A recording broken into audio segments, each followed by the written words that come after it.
السلام عليكم ورحمة الله وبركاته.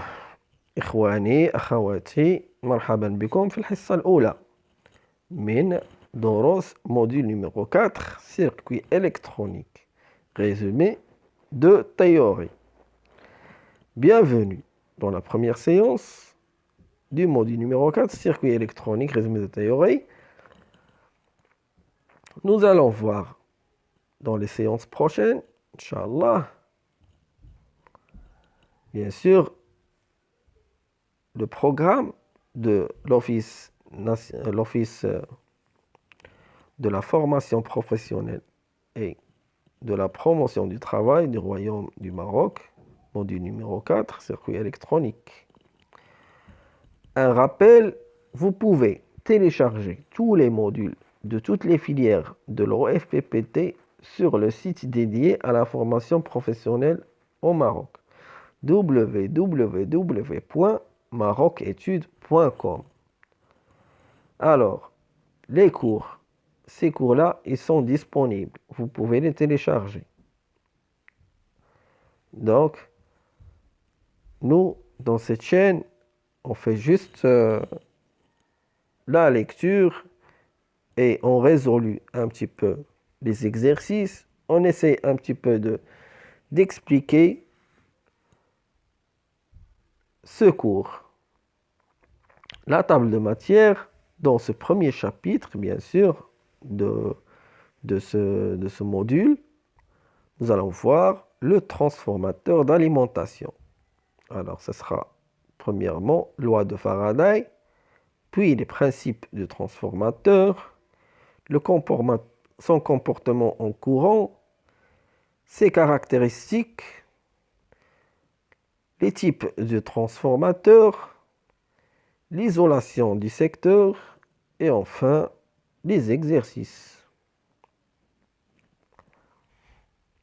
Le transformateur d'alimentation. La loi de Faraday.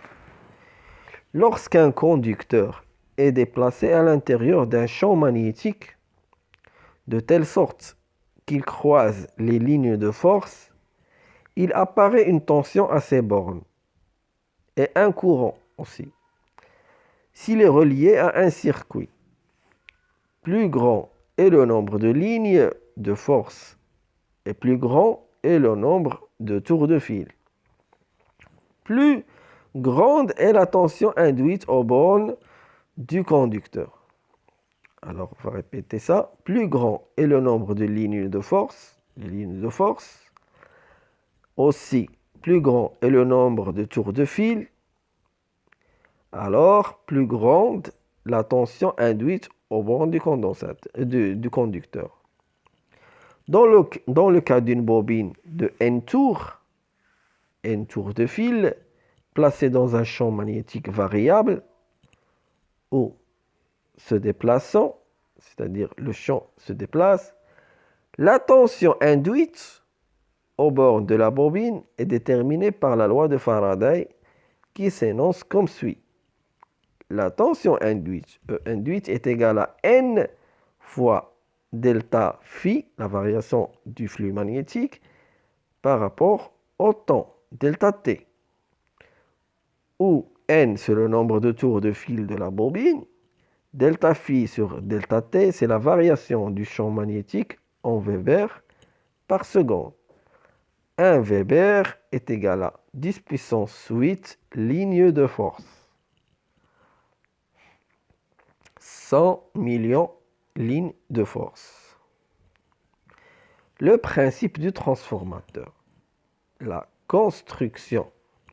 Le transformateur est constitué de deux bobines positionnées de telle sorte que le champ magnétique variable produit par l'une embrasse les enroulements de l'autre. Pour repérer ces dernières, on appelle primaire la bobine alimentée par la source courant alternatif et secondaire la bobine raccordée à la charge. Examinez la figure 1.1. La figure 1.1 est constituée d'une source de courant alternatif reliée à la bobine du primaire Au secondaire, on relie une charge, une résistance. Ça, c'est le symbole du transformateur. Et l'image qui est à droite, c'est une image d'un transformateur d'alimentation. Rapport de tour. Nota bene. Dans notre étude, nous supposerons que le transformateur est idéal. Cela veut dire que toutes les lignes de force provenant du primaire atteignent le secondaire. On dit ainsi que le couplage est parfait. Il n'y a pas de fuite. Supposons que le primaire est constitué de 1000 tours de fil et le secondaire de 500 tours. En appliquant une tension en courant alternatif de 220 volts au primaire, un champ magnétique variable s'échappe des enroulements du primaire. Ainsi, les lignes de force provenant du primaire croisent les enroulements du secondaire en induisant une tension à ces bornes. La valeur de cette tension est trouvée comme suit. Dans cette figure, on voit la source, une tension au primaire. Ça crée un champ magnétique. Ce champ magnétique circule dans l'autre bobine du secondaire. Et ça crée une tension U2.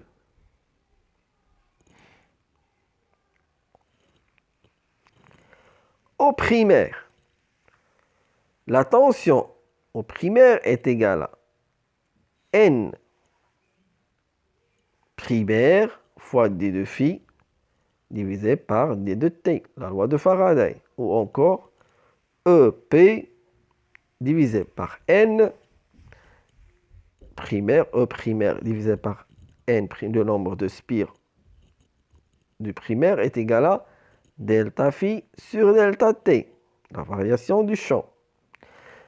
La tension alternative provenant de la source au primaire induit une variation du champ magnétique. Après, au secondaire, la tension du secondaire est égale à N fois, c'est-à-dire N, le nombre de spires de la bobine secondaire, fois la variation du champ magnétique, delta phi sur delta T. Ou encore, ES divisé par NS est égal à delta phi sur delta T. La variation du champ magnétique provenant du primaire induit une tension au secondaire. La variation du champ magnétique au secondaire étant la même qu'au primaire, on peut alors déduire ceci, que la tension au primaire divisée par le nombre de spires du primaire est égale à la tension au secondaire divisée par le nombre de spires du secondaire qui est égal à delta phi sur delta T. Et enfin, que la tension au primaire divisé par la tension au secondaire est égal à le nombre de spires du primaire divisé par le nombre de spires au secondaire qui est égal à A. Donc, la tension au primaire est égale à A multiplié par la tension au secondaire. A, c'est le rapport de transformation. Si A est plus grand que 1, le transformateur est dit dévolteur. C'est-à-dire que la tension au primaire est supérieure à la tension du secondaire. Et si A est plus petit que 1, le transformateur est survolteur. C'est-à-dire que la tension au primaire est inférieure à la tension au secondaire.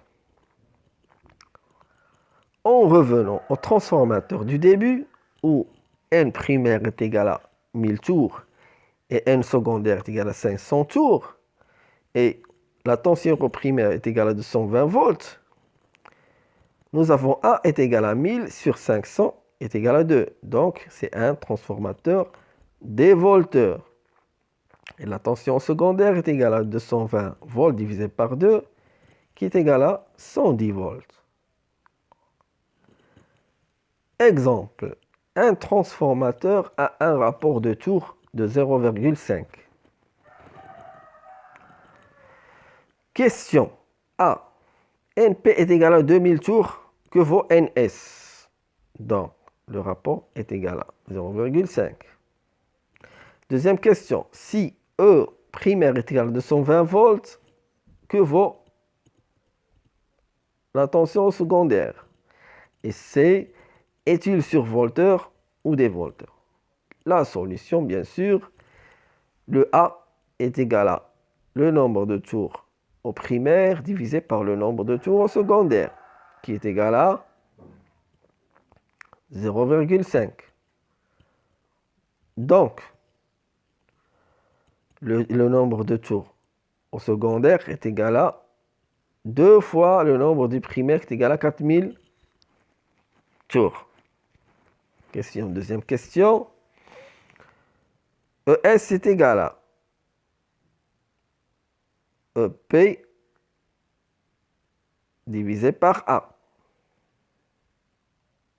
Parce que EP est égal à ES fois A. Donc, qui est égal à 220 volts divisé par 0,5 est égal à 440 volts. Alors, A, puisqu'il est inférieur à 1, c'est un transformateur survolteur.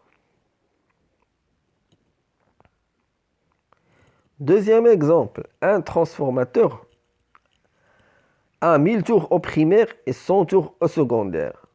Les questions, que vaut A? Deuxième question, si ES est égal à 10 volts, que vaut au primaire? Est-il survolteur ou dévolteur? Alors, nous avons les primaires et supérieurs au nombre de tours au secondaire. Donc, A, comment il vaut? Il vaut 10. Automatiquement, c'est un dévolteur.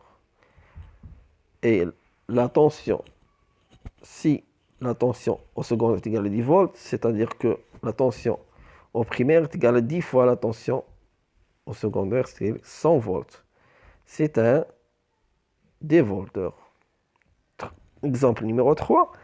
Un transformateur à 220 volts appliqué à son primaire et on retrouve 40 volts à son secondaire. C'est un transformateur dévolteur. Question. Que vaut A? Si NS est égal à 100 tours, alors que vaut donc NP, le nombre de tours au primaire? Est-ce qu'il est survolteur ou dévolteur? Déjà, on voit qu'il est dévolteur. 40 volts, c'est inférieur à 220 volts. Ça veut dire que le A est égal à 220 divisé par 40 est égal à 5,5. Et puis aussi, le nombre de tours, c'est quoi? C'est le secondaire est égal à combien? Nous avons, si NS est égal à 100, donc on va multiplier 100 par 55, ça va donner 550 tours. Troisièmement, comportement en courant. Un transformateur ne dépense ni ne fournit d'énergie. Un transformateur ne dépense ni ne fournit d'énergie. C'est un transformateur idéal. C'est-à-dire que toute l'énergie qui y entre doit forcément en sortir. La puissance d'entrée est égale à la puissance de sortie. C'est-à-dire que la puissance au primaire est égale à la puissance au secondaire. C'est-à-dire aussi que c'est l'entrée, la tension fois le courant du primaire est égal à la tension fois le courant au secondaire.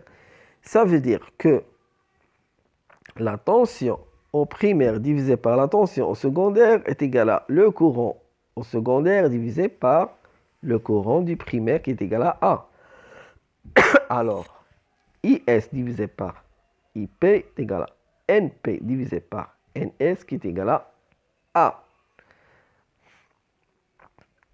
Cette relation démontre lorsqu'un transformateur est dévolteur, le courant du secondaire IS est supérieur à celui du primaire. Et évidemment, lorsqu'un transformateur est survolteur, le courant au secondaire IP sera inférieur à celui du primaire. Ceci explique aussi les différences de grosseur des fils observées entre le primaire et le secondaire d'un transformateur. Alors, s'il est dévolteur, la section des fils au primaire, elle est inférieure à la section des fils au secondaire. Et vice-versa. Exemple. Premier exemple. Une charge de 10 ohms est reliée au secondaire d'un transformateur dont le rapport de tour est 4,4. La tension appliquée au primaire est de 220 volts. Question. Que vaut ES? Que vaut IS? Que vaut IP? La puissance de sortie, que vaut la puissance de sortie et la puissance à l'entrée? Et est-ce que la puissance de sortie est égale à la puissance de l'entrée? Les solutions, bien sûr. On a ES, elle est égale à 220 volts divisé par 4,4 qui est égal à 50 volts. Le IS est égal à 50 volts divisé par 10 ohms qui est égal à 5 ampères. Le courant au primaire est égal à le courant au secondaire divisé par A qui est égal à 5 ampères divisé par 4,4 qui est égal à 1,14 ampères. La puissance de sortie est égale à 5 ampères fois 50 volts qui est égal à 250 watts. Et la puissance à l'entrée est égale à 220 volts fois 1,14 ampères qui est égal à 250 watts. Alors, la puissance à l'entrée est égale à la puissance à la sortie qui est égale à 250 watts. Les amis, je vous remercie d'avoir suivi cette séance et je vous dis merci beaucoup. Assalamu alaikum wa rahmatullahi wa barakatuh. À la prochaine séance, Inch'Allah.